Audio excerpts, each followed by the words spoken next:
जी, तो team teaching का तरीकाकार ये है कि इसकी सबसे जो बड़ी क्वालिटी होती है ना टीम टीचिंग की, वो फ्रीडम होती है, आज़ादी, कि इसमें किसी ख़ास किस्म का कोई मेथड ना भी अपनाया जाए और कोई ख़ास मेथड अपनाना ज़रूरी भी नहीं होता, बल्कि ये कहना ज़्यादा बेहतर होता है कि अकॉर्डिंग टू नीड जो है वो इसको चेंज किया जाना जो किया जाता है। और यही टीम टीचिंग का सबसे बड़ा जो हुस्न है, यानी जहाँ जो मसला क्रिएट हो रहा है उसके मुताबिक मेथड चेंज कर लो, उसके मुताबिक जो है वो टीचर जो है वो चेंज कर लो। तो ये इसका जो तब्दीली का अंसर है या फ्लेक्सिबल जो है इसका होना, ये बहुत ज़्यादा इसकी बड़ी क्वालिटी है टीम टीचिंग की। तो एक एग्जांपल है टीम टीचिंग के हवाले से कि मिसाल के तौर पर एक स्कूल में टीम टीचिंग के तरीक़ेकार के लिए या उसके मेथड के लिए के ज़रिए साइंस के मजमून में मॉलिक्यूल की हरकत के जो डिटेल्स हैं उसके बारे में बात करते हैं। कि एक स्कूल है, क्लास 6 के कुल 4 सेक्शन थे, जिसमें हर एक में 20 से 25 स्टूडेंट्स जो हैं वो एडमिट हैं। यानी कि 4 सेक्शन हैं और अगर 25 स्टूडेंट हैं हर सेक्शन में, टोटल 100 स्टूडेंट हुए। तो जो प्रिंसिपल हैं उन्होंने कुछ अरसे तक अपने असातिज़ा के साथ काम करते हैं और फिर असातिज़ा की जो प्रोफेशनल स्किल्स हैं उनको ऑब्ज़र्व करते हैं। ऑब्ज़र्व करने के बाद वो ये रिपोर्ट बनाते हैं कि एक टीचर जो है वो साइंस के सब्जेक्ट्स का माहिर है, दूसरा जो है वो फिज़िकल एजुकेशन का माहिर है, तीसरा जो है वो सोशल स्टडीज़ जो हैं, और इस तरह 2 सब्जेक्ट्स में वो एक्सपर्ट हैं। तो फिर जो प्रिंसिपल हैं वो प्लानिंग करते हैं और इन तमाम असातिज़ा का एक मीटिंग बुलाते हैं, और उसमें जिसमें सब ने साइंस के मौजू मॉलिक्यूल की हरकत की मुनासबत से साइंस के सब जो टीचर थे उनको अपना लीडर मुंतखब कर लिया। अब ज़ाहिर है साइंस का टॉपिक था तो लीडर वही होना था जो साइंस के सब्जेक्ट में माहिर था। तो फिर सब ने मिलजुल कर उस मौजू के हवाले से छोटे छोटे जो उन्वानात हैं या टॉपिक्स हैं उनको नॉमिनेट किया। मिसाल के तौर पर अब जैसे कि मॉलिक्यूल्स का टॉपिक है, लेकिन ये तो अब साइंस का है, तो अगर हम इस्लामिक स्टडीज़ का भी ले लें, जैसे कि हमारे पास सुलह हुदैबिया है, तो सुलह हुदैबिया हमारा टॉपिक है, तो सबसे पहले जो है वो उसे को हम देखेंगे इसके मीनिंग क्या है, फिर ये इससे मुराद क्या है, फिर इसके अंदर कौन कौन से ग्रोह शामिल थे, फिर इसका सबब क्या था। तो हर बंदा जो है वो हर पहलू से जो है अपना अपना कुछ चंद सवालात बना के तैयार करेगा, पेश करेगा। फिर उनका जायज़ा लेते हुए जो तकरार वाले क्वेश्चन होंगे वो उनको निकाल दिया जाएगा, और इस तरह डिफरेंट क्वेश्चंस को सामने रखते हुए एक बेहतरीन तरीके की क्वेश्चनियर जो है उस टॉपिक से रिलेटेड तैयार हो जाएगी। तो साइंस के हवाले से क्योंकि वो टॉपिक इसमें है, तो उसमें फिर उन्होंने उससे रिलेटेड ठोस माया गैस के मालिक्यूलों की हरकत, फिर हरारत, और इस तरह डिफरेंट जो है। फिर जो सोशल स्टडीज़ का टीचर था उसने अपने सब्जेक्ट के टॉपिक को लेकर उसमें अहम पॉइंट दिए। फिर इसी तरह सोशल स्टडी वाले दूसरे टीचर ने अपने जो है वो सब्जेक्ट के पॉइंट्स दिए।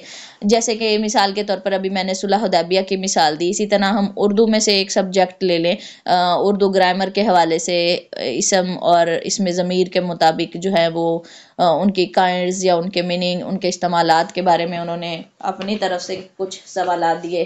फिर मैथ के टीचर हैं, उन्होंने फार्मूलाज के जो हैं वो क्वेश्चंस दिए।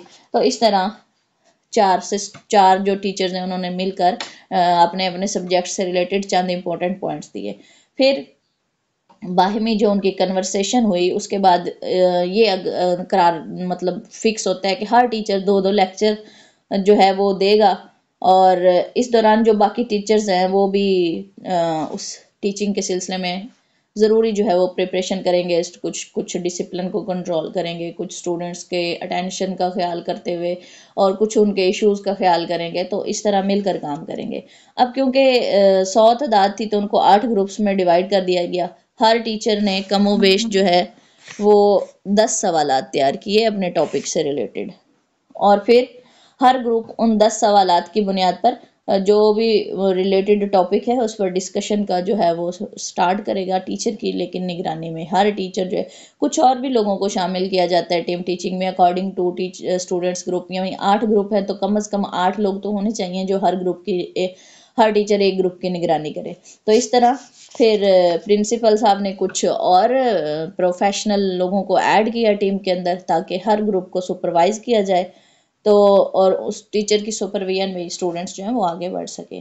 तो इस तरह बड़े ग्रुप में चारों मौजूआत पर लेक्चर के फौरी बाद स्टूडेंट्स को छोटे छोटे ग्रुप्स में जो है वो डिवाइड किया गया और फिर उन्हें 20-20 मिनट्स डिस्कशन के लिए दिए गए।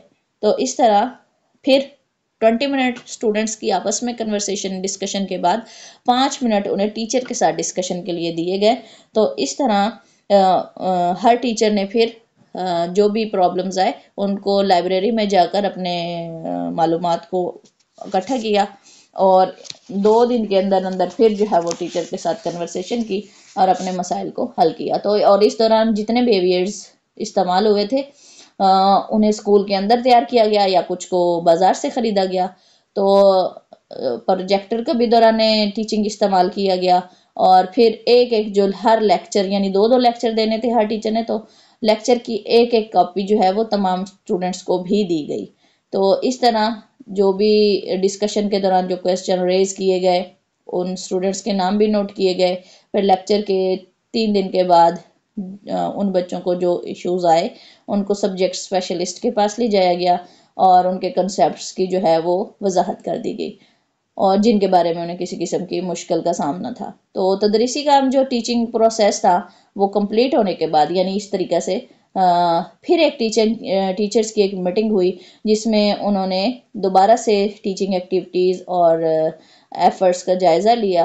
तो लास्ट पर मजमूई तौर पर स्टूडेंट्स की जो परफॉर्मेंस है उसको एवेल्यूएट किया गया और उससे ये पता चला कि टीम टीचिंग के ज़रिए जो सब्जेक्ट टीच करवाया गया स्टूडेंट्स की परफॉर्मेंस अगरचे दूसरे स्टूडेंट्स के मुकाबले में बहुत ज़्यादा बेहतर नहीं थी, लेकिन फिर भी ये एक इब्तदाई कोशिश थी यानी इनिशियल स्टेप था, ये एक इनिशिएटिव था और ये काफ़ी कामयाब रहा। और इससे ये पता चला कि अगर दोबारा ही इसी तरीके पर प्लानिंग की जाए और फिर अमल किया जाए इस पर, तो ये तरीका दूसरे तरीक़ों से बहुत ज़्यादा कामयाब है कि इससे स्टूडेंट्स के अंदर रिसर्च की जो एबिलिटीज़ हैं वो डेवलप होती हैं, उन्हें खुद से काम करने की मोटिवेशन मिल रही होती है, फिर उनकी सोशल ट्रेनिंग हो रही होती है और बैक वक्त वो कई चीज़ें सीख रहे होते हैं। तो इस वजह से ये मेथड जो है वो दूसरे मेथड से ज़्यादा कामयाब साबित हो सकता है अगर बेहतर तरीके से प्लानिंग की जाए। तो इस तरह ये भी देखा गया कि स्टूडेंट्स के अंदर सीखने सिखाने का जो एलिमेंट है वो उनका लेवल ऑफ इंटरेस्ट बढ़ गया क्योंकि वो एक दूसरे के साथ डिस्कशन से भी सीख रहे हैं, टीचर से डिस्कशन से भी सीख रहे हैं और फिर फ्रीली सीख रहे हैं, किसी किस्म का बर्डन नहीं है, फिर लाइब्रेरी में जाके सीख रहे हैं।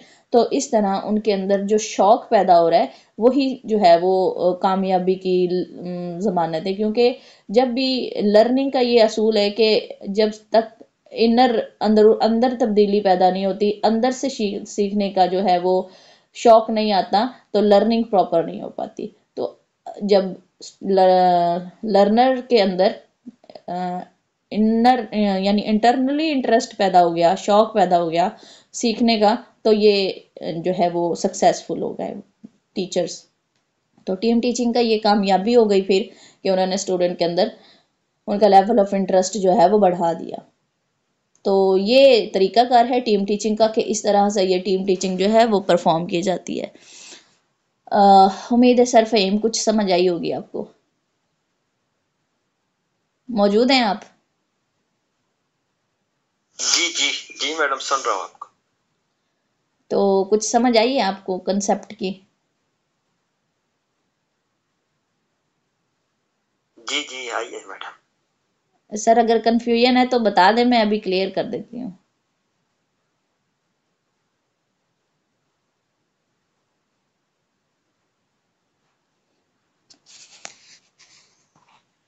अच्छा, अब ये कुछ हाइपोथेसिस हैं टीम टीचिंग से रिलेटेड, इनको डिस्कस कर लेते हैं कि इसमें ये है कि रस्क जो है एजुकेशनिस्ट, इसने कुछ हाइपोथेसिस दिए हैं टीम टीचिंग से रिलेटेड कि best teachers in a school are shared by more students, कि जो एक स्कूल के बेहतरीन असातिज़ा होते हैं वो दूसरे टीचर स्टूडेंट्स को भी जब पढ़ाते हैं, एक स्पेसिफिक स्टूडेंट्स को पढ़ाने, मतलब एक टीचर को एक क्लास दे दी गई या एक पीरियड दे दिया गया, उसके बजाय जब वो डिफरेंट बच्चों को पढ़ा रहा होता है तो उसकी जो स्किल्स होती हैं उनके ज़रिए ज़्यादा स्टूडेंट्स फ़ायदा उठा रहे होते हैं। तो teachers are provided with a schedule with allows time for better preparation and planning, या टीचर्स को एक शेड्यूल दिया जाता है जिसके ज़रिए वो बेहतर तरीके से प्लानिंग कर सकते हैं, तैयारी कर सकते हैं। ठीक है, teachers get more help from non teaching branches of school such as test service.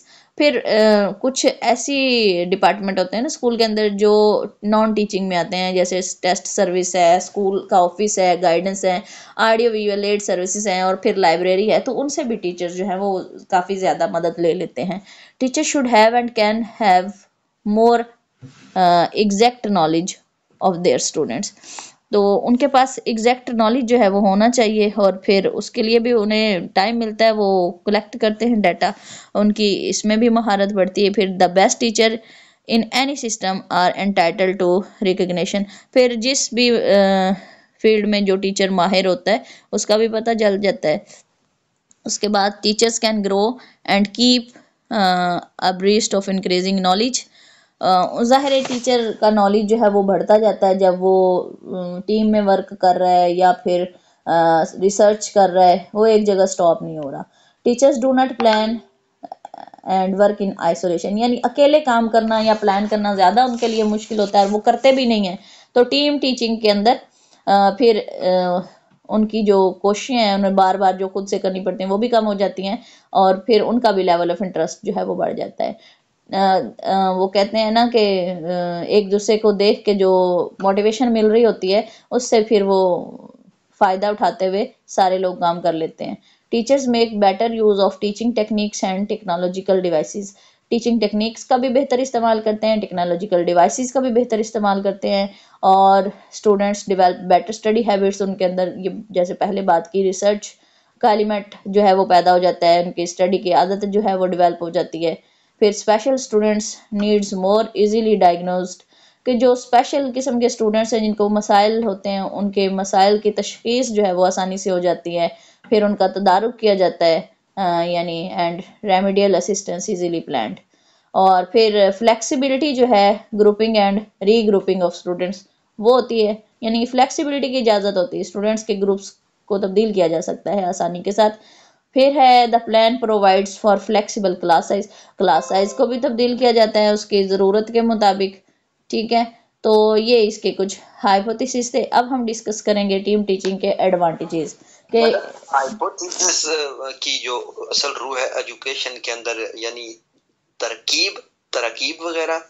Sir मफरूज़ा होता है ना उर्दू में, हाइपोथेसिस को मफरूज़ा कहते हैं। तो मफरूज़ा मतलब ये चीज़ें जो हैं वो अज्यूम की गई, फ़र्ज़ कर ली गई।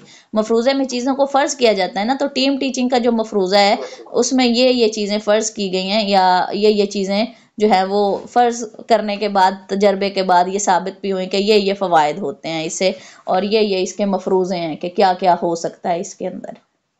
ठीक है यानी assume और hypothesis का सेम मीनिंग है। जी सर, मफरूज़ा फर्ज। जी सर बिल्कुल ऐसे ही। अच्छा, उसके बाद एडवांटेजेस ऑफ टीम टीचिंग है